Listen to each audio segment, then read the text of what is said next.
essa mudança de comportamento imposta pelo isolamento social produzirá efeitos positivos ou negativos? Então, anteriormente, o que eu disse? Tudo vai depender do meu olhar, né? O exemplo que eu dei foi do buquê de rosas. As mulheres acham o máximo ganhar um buquê de rosas. Alguns homens acham que é pura perda de dinheiro você investir R$30, R$40, R$50 num buquê de rosas, porque vai morrer. Então, em relação ao isolamento social, tudo vai depender do meu olhar. Então, assim, o que caracteriza o meu olhar? O meu olhar caracteriza o meu pensamento. Então, eu posso olhar por isolamento social e falar assim: ai, que bom, estou dentro de casa, né? Posso arrumar os guarda-roupas, vou poder ler os livros que eu tanto preciso ler. Como eu posso pensar? Ai, que coisa chata, não posso ir para o meu restaurante preferido, não posso ir para a igreja, não posso abraçar meus irmãos. Então, tudo vai depender do pensamento. Agora, qual é a encrenca do pensamento, né? Tem uma teoria da psicologia que eu não estudo essa teoria, né? Eu sei o básico do básico do básico. Essa teoria, ela diz o seguinte: que o pensamento gera um comportamento que vai gerar um sentimento. Então, é como se fosse, Rodrigo, um joguinho de encaixe.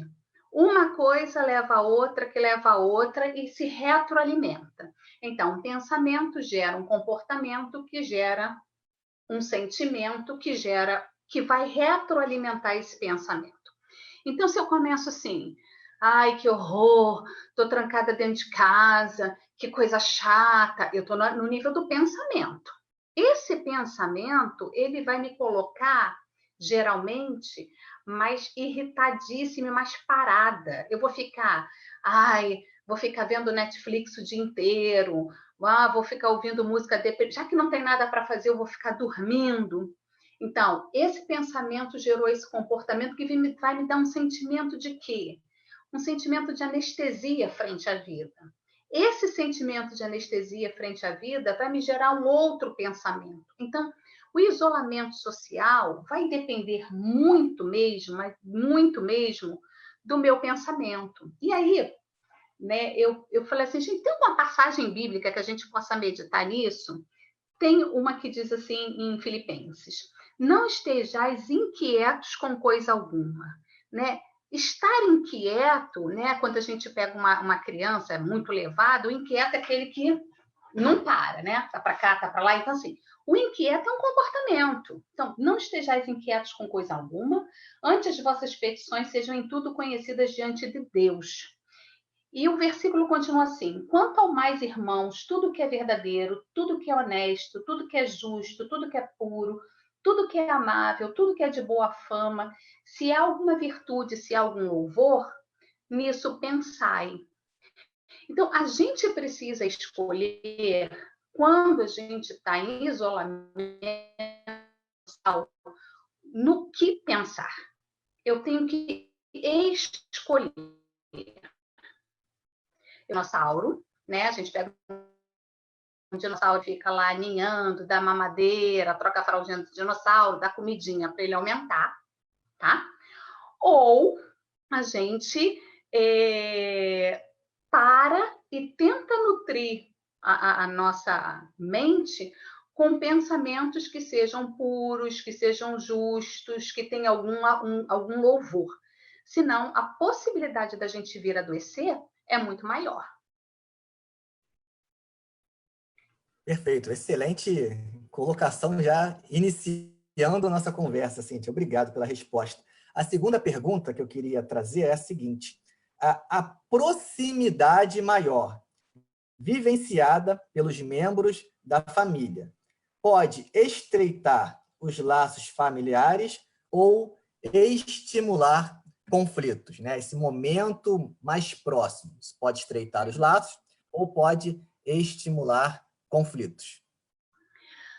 Vamos lá. Eu gosto de pensar em algumas histórias. Vamos para a história de Noé, né? Noé foi... Deus conversou com Noé, pediu para Noé construir uma arca. Noé construiu a arca, colocou dentro da arca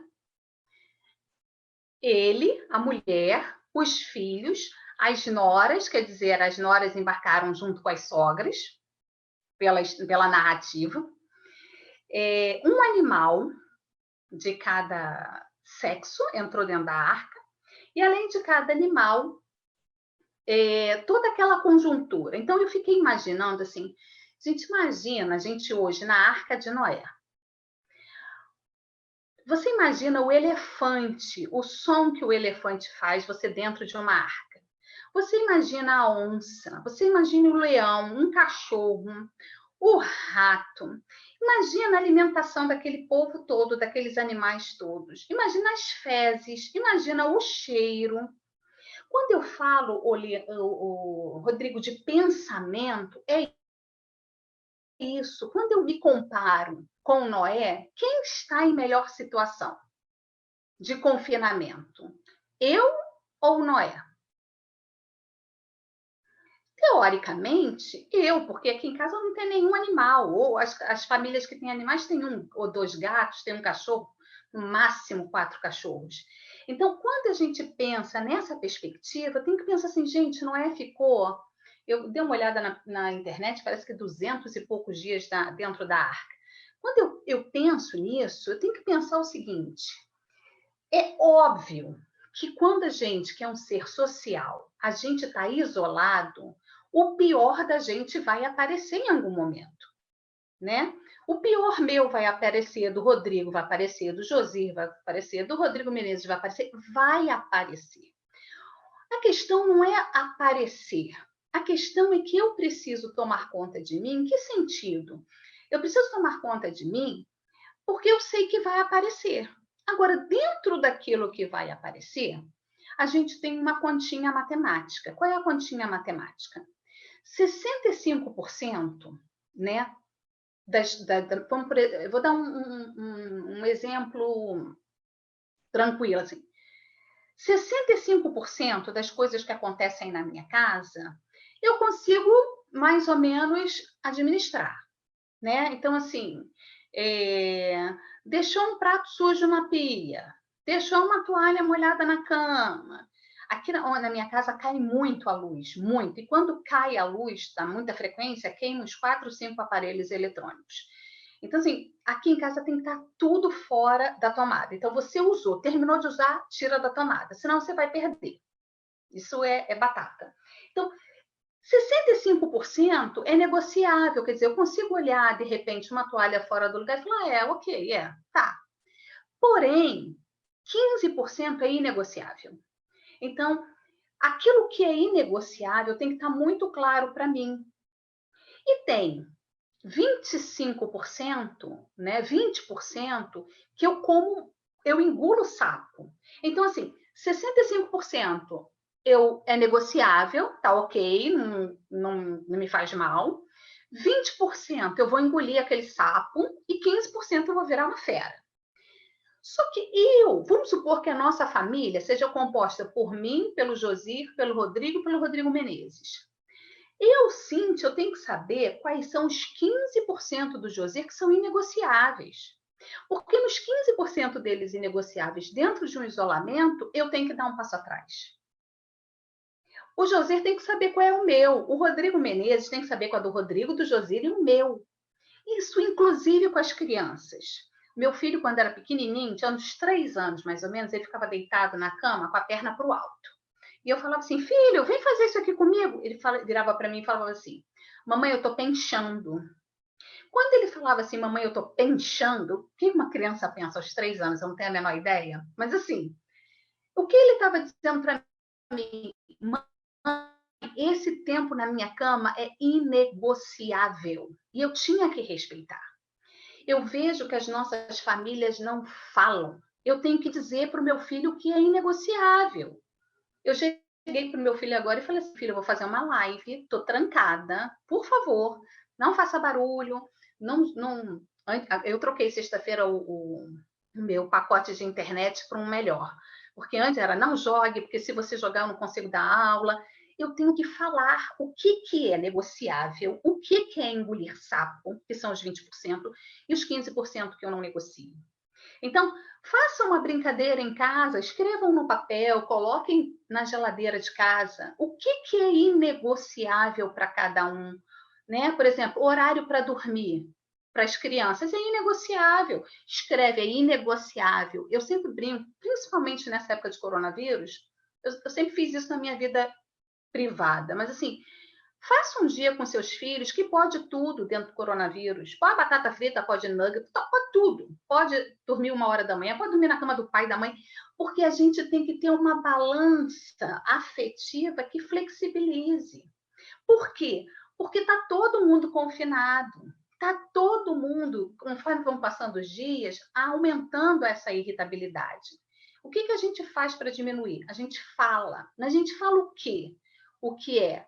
O que para mim está ok, que são os 60%, né? 65%. Os 20% que eu vou engolir aquele sapo, e, gente, infelizmente, a gente vai engolir mesmo, porque a gente precisa passar dessa travessia, né? E os 15% não. Esses 15% eu não abro mão. Lembrando do seguinte, Noé ficou na arca, e eles saíram da arca. A gente também está na arca. E eu achei interessante na passagem bíblica, quando eu comecei a ler o texto, que lá no verso 6,16 diz assim, que Deus fala assim, farás na arca uma janela. Então, assim, tenha sempre em mente no isolamento que a gente precisa fazer na nossa arca uma janela. Qual vai ser a janela que você vai fazer na sua família?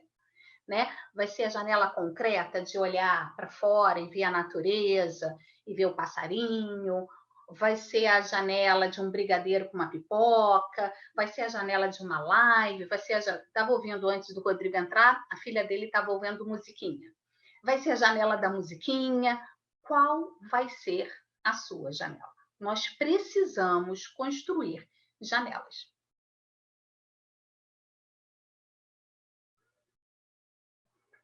Você está sem som.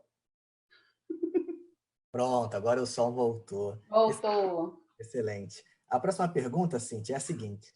Caso ocorram conflitos, né? Como lidar com eles de modo que não se agravem? Então, a gente espera que não haja conflitos, contudo, faz parte da caminhada. Às vezes, conflitos ocorrem. Então, ocorrendo, como lidar com eles para que eles não venham a se desenvolver mais, não venham a se agravar? Sabe o que acontece, Rodrigo? Vamos voltar aqui, também na área da psicologia. A psicologia, ela trabalha sempre com dois conceitos. Na psicologia, nos seres humanos, né? A linguagem, vamos usar que a linguagem fica mais fácil. A linguagem, ela funciona de duas formas. Eu tenho uma forma para expressar objetivamente e eu tenho uma forma para expressar subjetivamente. Então, eu tenho uma linguagem objetiva e eu tenho uma linguagem subjetiva. Então, o que acontece? Né? Vamos supor que eu tivesse sido chamada para falar numa igreja que eu não conheço ninguém. Não conheço Josir, não conheço Rodrigo e não conheço Rodrigo Menezes. Então, eu conheceria objetivamente quem? O Josir, o Rodrigo e o Rodrigo. Não teria afeto atravessando porque eu não conheço vocês. Então, se vocês me tratassem bem, estava muito bem. Se vocês me tratassem mal, também estava muito bem. O subjetivo é quando você tem uma construção com a pessoa fora do nível objetivo. Então, assim, eu conheço o Josir, eu conheço a Eliana, eu conheço o Eldo, irmão do Josir, eu conheço as irmãs da Eliana, eu conheci os pais da Eliana, conheço os filhos. Então, eu tenho um afeto que circula que me linka no lado subjetivo. Eu não conheço ele só objetivamente. Então, Cíntia, eu não entendi. Então, vamos lá. A gente ouve na cultura as pessoas falando assim, meu marido não deixa eu pegar o carro dele. Ora, quem ouve fala assim, é um carro. Objetivo, carro. Só que para o marido não é um carro, é o carro, que tem um motor tal, que o pneu está na calibragem tal, que o banco fica tal, que se a mulher pegar, ela vai cair num buraco, e aí vai desalinhar, e depois vai... Vocês entenderam o valor subjetivo? O valor subjetivo está o valor que eu dou. Então, quando a gente fala assim, o isolamento social aumentam as confusões, aumentam porque a gente está falando nos dois níveis, no objetivo e no subjetivo. Então, eu preciso saber o que significa para o meu parceiro, para o meu filho, os níveis subjetivos. Vou dar um exemplo bobo. Né? Tem gente que vai para a cozinha, pega uma colher e bota na panela do arroz, prova, a mesma colher bota no feijão, prova, a mesma colher na carne, prova. A mulher vê e fala o quê? Vai azedar! Vai azedar. Aí a pessoa que faz isso fala assim, né? A comida vai acabar mesmo, qual o problema? Não vai dar tempo de azedar. Só que, para quem teve o trabalho de ir ao supermercado, escolher o alimento, catar o alimento, cozinhar o alimento, temperar o alimento, o valor subjetivo é diferente. O que eu vejo nas nossas famílias é que eu não digo o valor que as coisas têm, eu preciso dizer, não faz isso, que isso me ofende. Não faça, mas aquilo ali, ó, você pode fazer à vontade, porque aquilo não me ofende. Então, quando a gente fala assim, né, caso ocorram conflitos, como lidar para que eles não se agravem, a gente precisa conversar. Nós reclamamos que nós não temos não temos tempo para conversar, não temos tempo para comer juntos, não temos tempo para nada. Agora a gente tem tempo e continua sem conversar, sem falar a realidade. Por exemplo, muitas famílias, inclusive a minha, a gente teve uma diminuição do lado financeiro. A gente deve ter perdido aí uns 30% no mínimo com o coronavírus. Então, eu tenho que conversar. Falei, olha, a gente perdeu 30%. O que a gente vai fazer com os 70% que nós ainda temos? Isso é conversado. Eu tenho que chegar para o meu filho e falar, olha, teve uma perda, o que a gente vai fazer com 70%? Porque se eu não converso, o que eu vou fazer? Eu vou ficar irritada, e essa irritação eu vou começar a explodir gradativamente com as pessoas que estão dentro de casa, tá? Então, vamos lá, só para a gente recapitular. Primeiro ponto, eu tenho que descobrir quais são os meus 65%, meus 20%, meus 15%. Segundo ponto, que cada objeto tem o lado objetivo e o lado subjetivo. É por isso que tem algumas pessoas que não emprestam livro, porque o livro tem um valor afetivo, subjetivo tão grande que não empresta. Por isso que tem gente que não empresta carro, porque o carro tem um valor subjetivo tão grande que ele não empresta. Por isso que tem gente que até copo dentro de casa, né? Esse copo é meu, você não pode pegar esse copo, porque aquele copo tem um valor subjetivo. Então tá na hora da gente conversar em família sobre esses valores. Porque senão a gente vai brigar feio. Isso daí não tem escapatória. Verdade, isso é verdade, Cíntia. A próxima pergunta é necessário promover atividades sociais, mesmo em confinamento, visando amenizar a convivência? Atividades sociais? Sim. Mas assim, por exemplo, eu desenvolvi um hábito durante o coronavírus. Toda vez que eu vou trabalhar, eu tomo banho e passo perfume. Então, assim, eu vou preparar uma aula no computador 7 horas da manhã. Eu tomo banho e passo perfume. Aí meu filho vira para mim e fala assim, mãe, mas você passou perfume? Eu falei, passei, porque eu acho que eu estou indo trabalhar. Então, a gente precisa desenvolver isso. Se você for desenvolver uma atividade com sua família, é para todo mundo tomar banho, é para todo mundo trocar de roupa, não é para todo mundo ficar de pijama, todo mundo vai trocar de roupa. Esse programa, ele é agendado, sabe? Com 24 horas de antecedência. Amanhã nós vamos assistir Toy Story 3. E aí, vai todo mundo se organizar, vai fazer um bolo, vai fazer um cachorro-quente, vai fazer um brigadeiro, vai fazer uma pipoca. É um evento, é um encontro. Não é assim que a gente fazia antes para ir ao cinema? Alguém ia para o cinema de pijama? Americano que vai para o supermercado de pijama. Brasileiro ainda não vi isso, não. Mas, assim, você tem que se organizar para o encontro.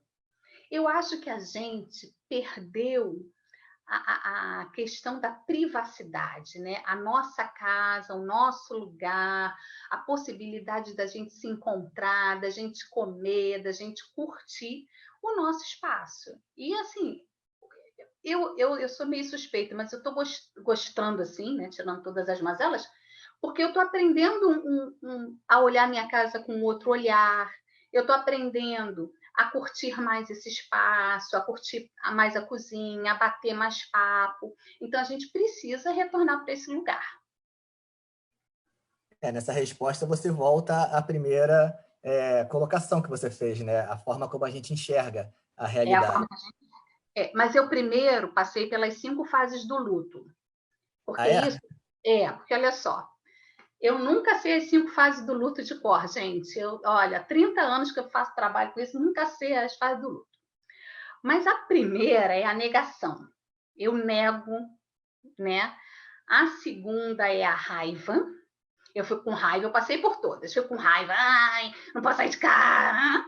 A terceira é a barganha. Aí, quando acabar o coronavírus, eu vou para a praia. Para minha mãe, eu falei, mãe, quando acabar o coronavírus, eu vou fazer a Páscoa aqui em casa. Páscoa fora de época, já tem até tema. A quarta etapa é a depressão e a quinta é a aceitação. Então, a primeira, esqueci qual era, gente, já esqueci. Negação. Negação. Eu nego. Então, quando vocês olharem as pessoas na rua sem máscara, dizendo que no coronavírus não tem nada a ver com nada, isso é negação. Eu nego o real. Por que eu nego? Eu nego porque é mais fácil para mim sobreviver. Depois que eu nego, eu fico com raiva. Me trancou dentro de casa, que coisa chata, não posso ver ninguém. Depois eu começo a barganhar. Ah, vou para o tal restaurante. Ah, vamos fazer um acampamento da igreja, vamos fazer um acampa dentro. Depois eu deprimo. Aí eu fico lá estatelada no sofá. E por último, eu aceito. Então, depois que a gente passa pelos 5 estágios do luto, por que luto, gente? A gente perdeu a vida que a gente tinha. Então, estamos todos enlutados. Quem eu mais tenho pena são das crianças. Elas perderam os coleguinhas, elas perderam a escola, elas perderam a aula de piscina, de natação, elas perderam a igreja, elas perderam tudo. Então, elas estão em quê, as crianças? Em luto. Em contrapartida, os professores dos seus filhos estão em luto. Eles perderam a sala de aula, eles perderam o quadro, eles perderam a rodinha, eles perderam o poder fazer a fila com as crianças. E eles estão tentando dar conta de uma tecnologia que eles não dão conta. As crianças também não dão conta. Então, estamos todos vivendo, Rodrigo, o luto. Depois que a gente acaba de viver o luto, aí a gente consegue se reorganizar literalmente. Aí depois você fala, pronto, agora eu estou na arca, consegui construir minha janela. Agora eu consigo olhar pela janela, porque é todo um processo, não é do dia para a noite, não é pim-pim-pim. Então, desenvolvendo essa questão, a próxima pergunta, ela propõe o seguinte, Cíntia. Retornando à normalidade, que novos hábitos impostos pelo isolamento poderiam ser preservados? Sim, quais os novos hábitos que poderiam ser preservados? Primeiro, de lavar a mão, né? Então, assim, o povo todo aprendeu a lavar a mão. Eu acho engraçado, eu acho o brasileiro muito limpo, então, assim, acho engraçado falar para lavar a mão, mas tudo bem. Eu acho que a gente tem que aprender a viver em família. Quando eu era criança, era uma televisão para 5. Então, eu tinha que negociar. Vamos assistir o quê? A gente negociava o que a gente assistia. Quando eu era criança, eram 5 bifes para 5 pessoas, ou 6, 7. Não era essa a vida que a gente tem hoje com multicanais, né? Na minha época era SBT, Globo e o quê? Record? Manchete. SBT, Globo, e TVE. Eu gostava muito da TVE. Eram 4 opções. Hoje a gente tem inúmeros canais, a gente tem inúmeras possibilidades. E com isso, a gente vai se escondendo. Então, assim, eu me escondo no meu livro, meu filho se esconde no PlayStation, meu marido se esconde no Campeonato Brasileiro, o outro se esconde. A gente vai se escondendo dentro de casa. E a gente vai perdendo a possibilidade de dizer o que nós somos. E uma outra coisa também, né, que a gente não pode nunca perder de vista. O que eu tenho que ganhar com o coronavírus? Eu tenho que ganhar com o coronavírus o seguinte, que eu acho que nós não fazemos, né? Eu não sei se as famílias fazem isso. As famílias que eu conheço não fazem isso. Qual é o lugar da sua casa que você trata de problema? Tem que ter um lugar na casa que é o lugar que você vai resolver problemas. Aqui em casa, né, eu gosto de resolver os problemas na mesa da varanda. Então, eu faço como se fosse uma reunião. Eu pego uma folha, né? Pego uma folha, vamos resolver o problema tal. Tenho até, como eu sou batista, tem até a ata do problema. Aí um fala, outro levanta a mão, concorda, não concorda, tem votação. Por quê? Porque a gente precisa colocar em palavras o que a gente sente. Isso que eu acho o mais importante do coronavírus, que eu não vejo as pessoas percebendo, né? A gente está tendo uma oportunidade única, que provavelmente não vai se repetir, de poder encontrar o filho, encontrar o marido, encontrar a esposa, e a gente está se escondendo. Gente, eu nunca trabalhei tanto como eu estou trabalhando dentro de casa. Eu trabalhava menos quando eu pegava o carro e voltava do que hoje. Hoje eu trabalho muito mais.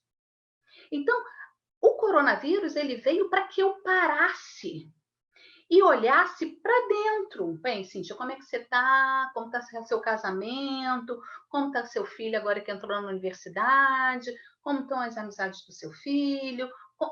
A gente não está fazendo isso. A gente está na maluquice.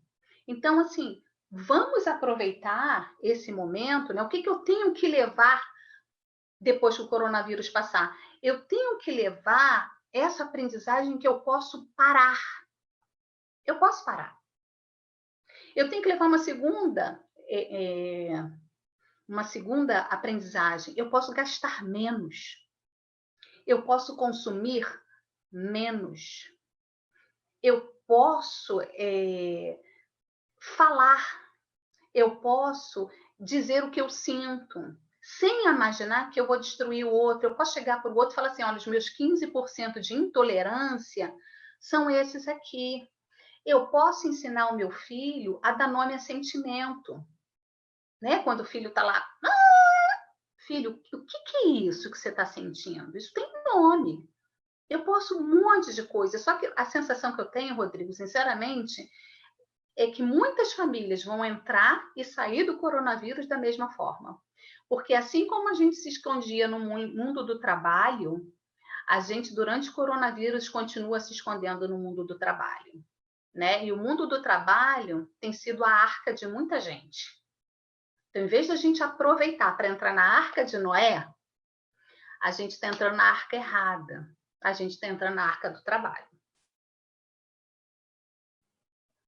Perfeito. E qual seria, Cíntia, o papel da igreja no período pós-pandemia? Então, acabando o período de pandemia, as igrejas, nesse momento, estão se articulando, tentando também se conhecer, se descobrir nesse momento que estamos atravessando. Nem todas estavam preparadas para esse momento, então a gente está tentando se reinventar nesse momento. E qual seria o papel dela quando terminasse a pandemia?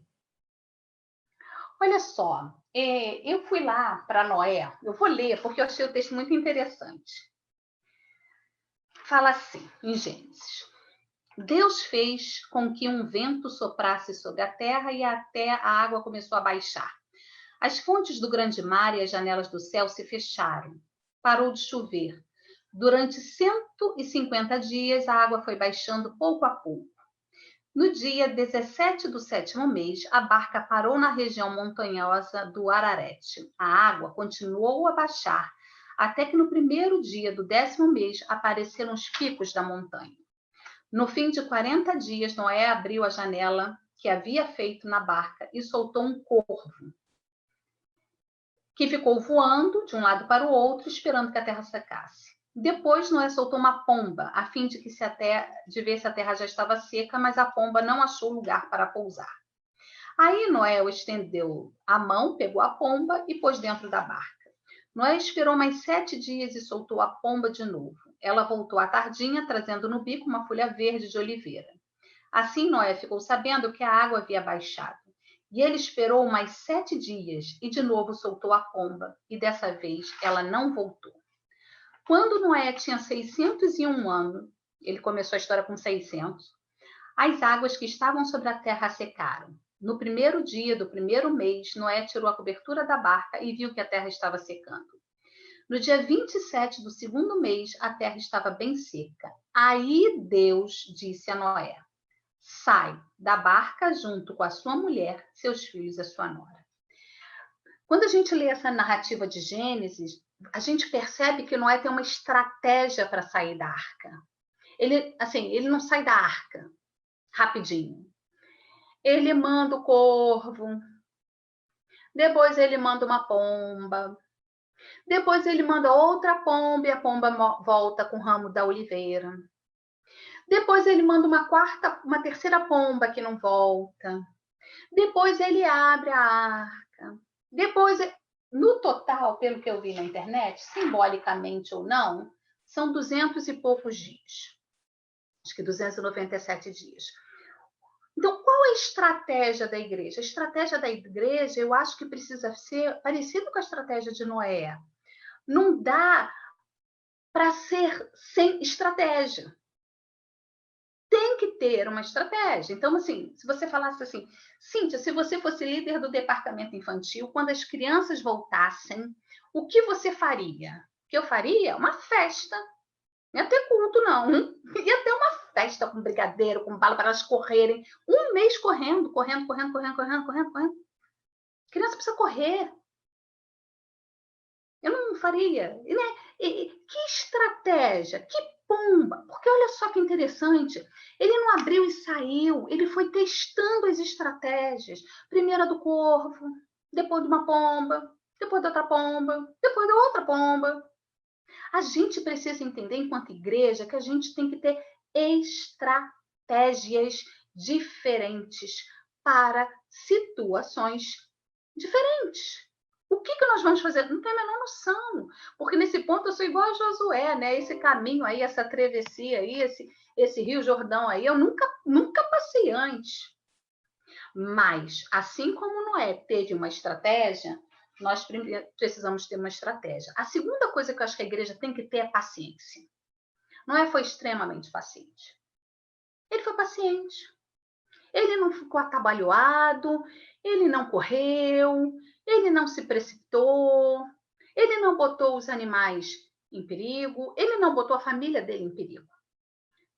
Segundo ponto seria a paciência. O terceiro, que eu acho fundamental, ele só saiu depois que ele ouviu a voz de Deus.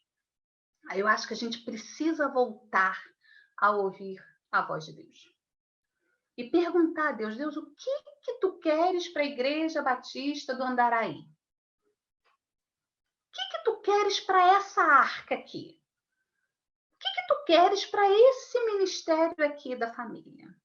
Porque certamente Deus quer alguma coisa, senão, gente, ele não ia permitir de jeito nenhum coronavírus. Porque se Deus permitiu, a gente tem que entender qual o motivo que ele permitiu. O que ele quer me ensinar enquanto cristã? Né? O que ele quer ensinar para minha família? O que ele quer me ensinar no meu trabalho? O que ele quer me ensinar nas minhas relações? Eu preciso parar e eu preciso pensar nisso. E o quarto ponto, né, que eu vejo é o que você chama de igreja. Então, assim, qual o papel da igreja após a pandemia? Eu acho que vai depender muito do que você chama de igreja. Pelo que eu percebo, o número de viúvas aumentará, a orfandade aumentará e a pobreza aumentará. E a Bíblia, desde o Velho Testamento até o Novo Testamento, ela fala claramente que nós devemos cuidar do órfão, da viúva e do necessitado. Então, quem são hoje os nossos órfãos?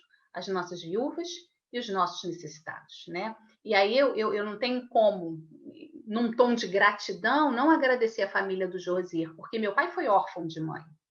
Quando meu pai foi órfão de mãe, a mãe do Josier se colocou nesse lugar. Ela atendeu o chamado de Deus. Ela socorreu o órfão. Então, eu vejo que o papel da igreja é esse, mas será que nós, enquanto igreja, estamos preparados para atender o órfão, a viúva e o necessitado?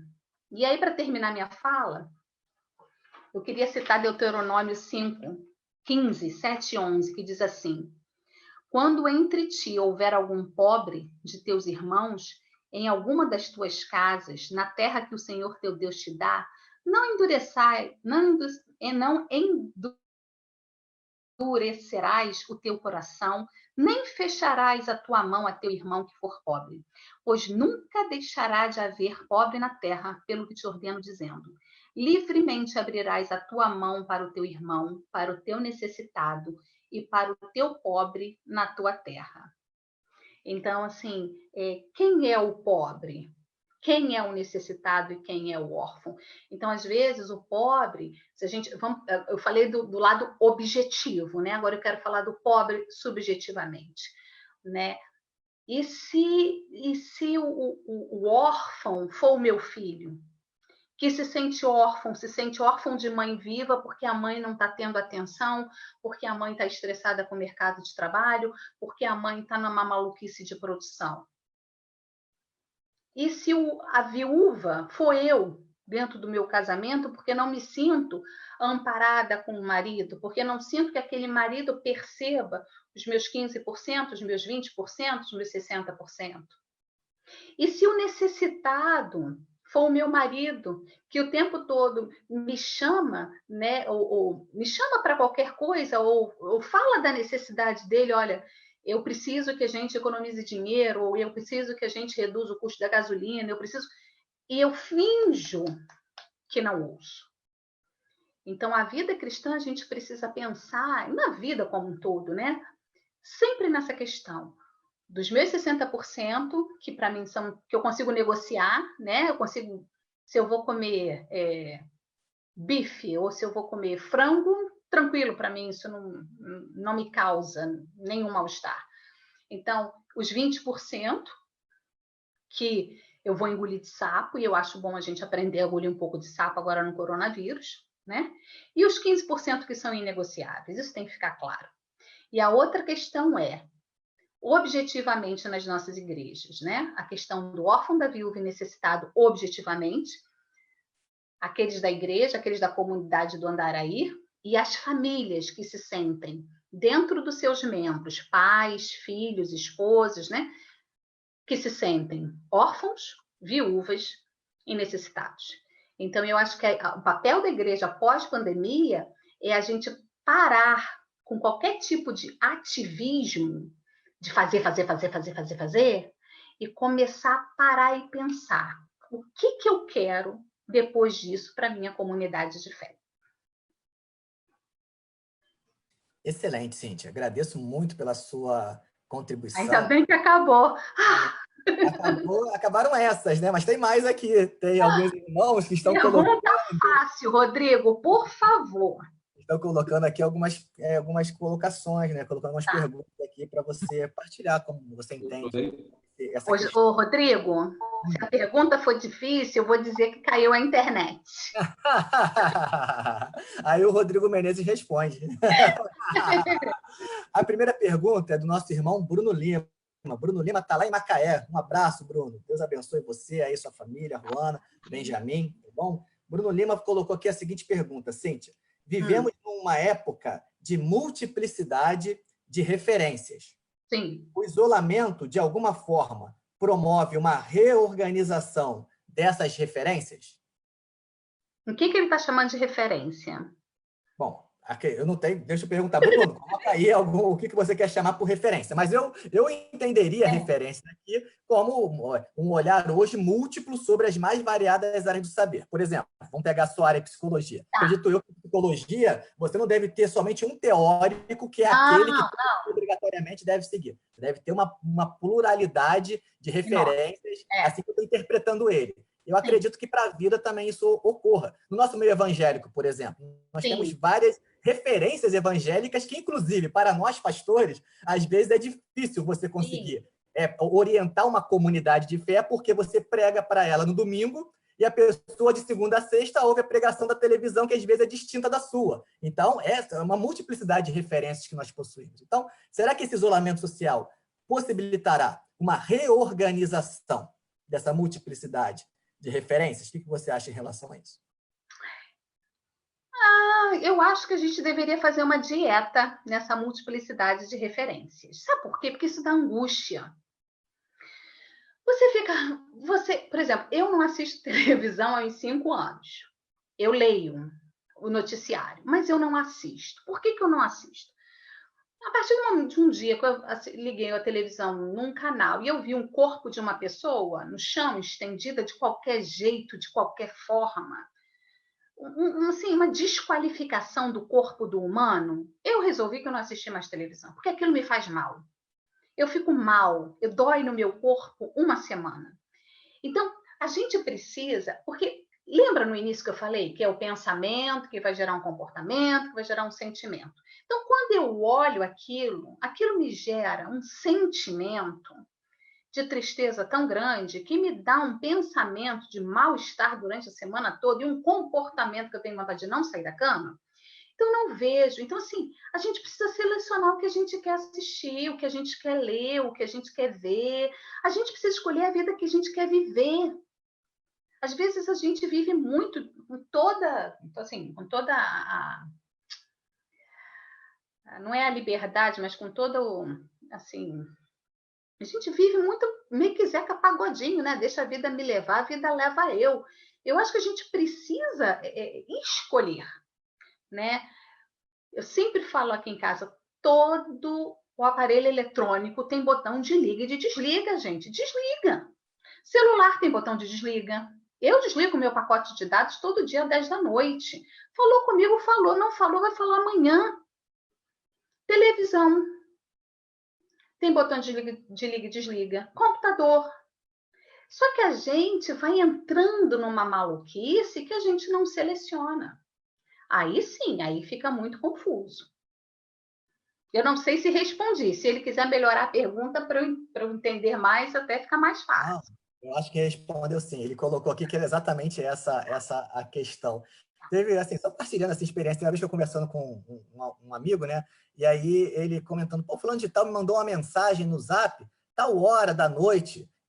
Poxa, é um absurdo eu ter que responder mensagem tal hora da noite. Eu virei para ele e falei, mas você não tem que responder. De repente, naquele momento ali, era o momento que ele tinha para te dar uma informação. Você, quando der, você acessa a informação e responde quando der. Você não precisa responder automaticamente. Mas tem pessoas que, quando a mensagem bate, ele precisa responder, ele precisa se dedicar àquilo. Então, se você manda uma mensagem para o cara 10 horas da noite, ele vai ficar numa angústia para responder aquilo ali, não vai dormir enquanto não zerar a caixa dele de mensagem. Não é assim, sabe o que é, Rodrigo? Sabe o que o coronavírus vem ensinar para a gente? Que nós não temos o controle da vida. Aí, o que eu vejo com os meus pacientes? Eles pegam o celular, né? Pega o celular, aí fica assim, fulano tá online. Fulano tá online e não me respondeu. Fulano tá... Eu falei, gente, mas peraí. Essa semana foi uma coisa interessante. Eu peguei o celular para ver o horário. Não, uma coisa que eu peguei o celular... Não, eu peguei... Não sei. Mas que seja... A gente quer controlar a vida, a gente quer controlar a respiração, a gente quer controlar o ar, a gente não tem...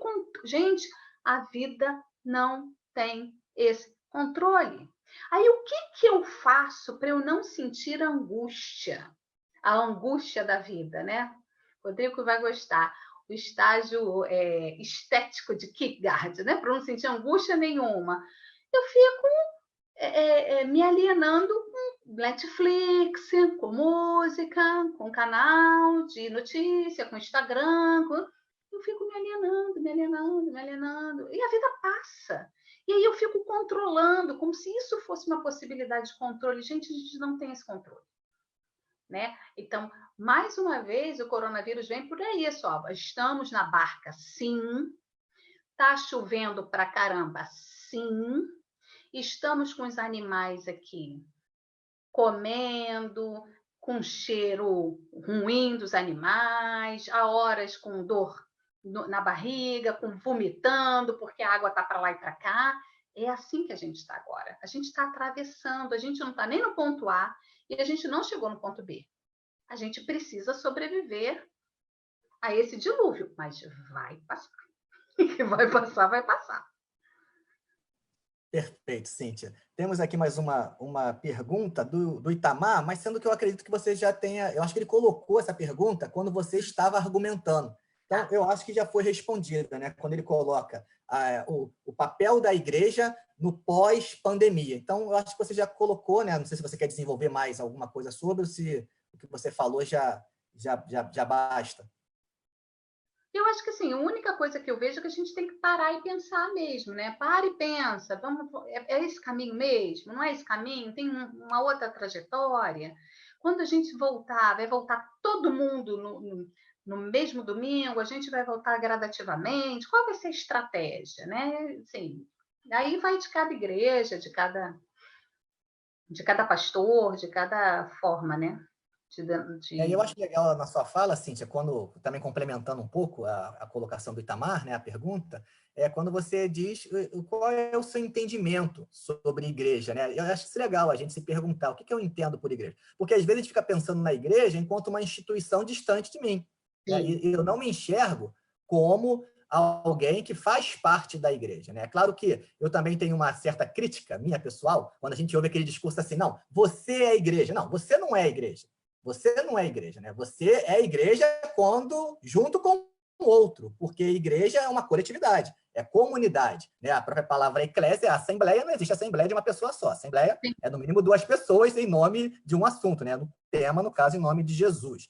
Então, assim, é comunidade, é coletividade. Isso é interessante porque o ajudar o órfão, o ajudar a viúva, o ajudar o necessitado, enfim, o amparo aos mais necessitados nesse período pós-pandemia, ele vai ser realizado por mim, por Sim. você, por todos nós. E não por uma instituição distante que às vezes a gente fica, não, a igreja tem que fazer isso, mas a igreja é formada de pessoas, somos nós. E nós precisamos, então, de certa forma, nos colocar, né, como elementos proativos nessa reorganização pós-pandemia. Né? Sim. E pensar também nessa outra possibilidade, né, Rodrigo? Assim, no momento que você uma vez viajou para trabalhar, né? Como ficou a sua esposa? Ela ficou no lugar da necessitada? Ela ficou no lugar da viúva? Ela ficou no lugar de uma orfandade? Qual foi o sentimento dela nessa situação? Eu acho que a gente precisa pensar nisso, né? Que em algum momento da vida a gente vai passar por uma dessas três categorias subjetivamente. Subjetivamente, em algum momento a gente vai ficar no lugar do órfão, ou da viúva, ou do necessitado. Mas, objetivamente, nós temos muitas pessoas nessa orfandade real, né? Com falta de alimento, com falta de possibilidade de saúde, de medicação. A gente tem pessoas no lugar da viúva e tem pessoas no lugar do necessitado, objetivamente, não simbolicamente. Então, a gente precisa trabalhar sempre com essas duas esferas. Perfeito, Cintia. Então, assim, a gente já chegou no nosso horário das 19 horas, agora a gente tem o nosso culto da noite, nós vamos partilhar o nosso boletim na página do Facebook, vamos partilhar também a mensagem, já que o culto da noite não é ao vivo, o nosso culto da noite são as famílias reunidas celebrando, então, o culto ao Senhor, e a gente agradece mais uma vez, Cíntia, pela sua presença, pela sua participação, pelo compartilhar do seu conhecimento, que com certeza agregou muito para aqueles que estão nos assistindo. Eu fico feliz em rever, mesmo que virtualmente, você. Então, assim, isso também me traz muita alegria nesse momento e obrigado mesmo, de coração, pela sua disponibilidade. Você tratou aqui desse tema tão complicado, né? Esse É tema complicado. relacionamento familiar, relacionamento familiar, como era, você abordou, como está sendo hoje, enquanto estamos dentro da arca, e propôs esse pensar sobre o período posterior, quando estivermos saindo do isolamento social. Então, Cíntia, agradeço de coração, tá? Muito obrigado mesmo pela sua participação nessa noite. Agora, Rodrigo, eu só queria falar rapidinho uma questão. Se você ainda não construiu a sua janela na arca, construa. Faça projetos, faça sonhos, escreva no papel, né? Faça com as crianças uma vez por semana, bote numa latinha ou num vidrinho, né? O que eu quero fazer depois da pandemia? O que eu quero fazer?